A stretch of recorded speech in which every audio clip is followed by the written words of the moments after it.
ప్రేస్లాడండి. అందరికీ వందనాలు తెలియజేస్తున్నాను. ఈ రాత్రి సమయంలో ఉదయం కాలం నుంచి ఆరాధన విషయంలో ప్రతి దాంట్లో దేవుడు కృప చూపించి కుచ్చుపాపలో కూడా ఆరాధన అన్నీ అయిపోజేసుకొని భాను వాళ్ళ ఇంటికి భోజనానికి వచ్చాము.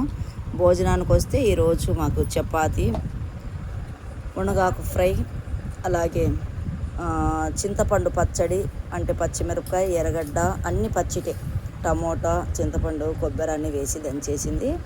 ఈరోజు స్పెషల్ ఐటెం ఏంది అంటే శనగ అన్నం. మీకు మొన్న బియ్యం పెట్టాను కదా, ఈరోజు నేను అన్నం చేసుకున్నాను. ఎప్పుడో నేను చిన్నప్పుడు తిన్నాను నా పెళ్ళి కాంతలకి, కానీ ఈరోజు మళ్ళీ తింటున్నాను. ఇవి తీసుకొచ్చిన వాళ్ళు నరసింహ వాళ్ళు. అందరిని బట్టి ఆశ కలిగిన ప్రాణాన్ని తృప్తిపరిచే దేవుడు. మంచి ప్రోటీన్స్ ఉంటాయి.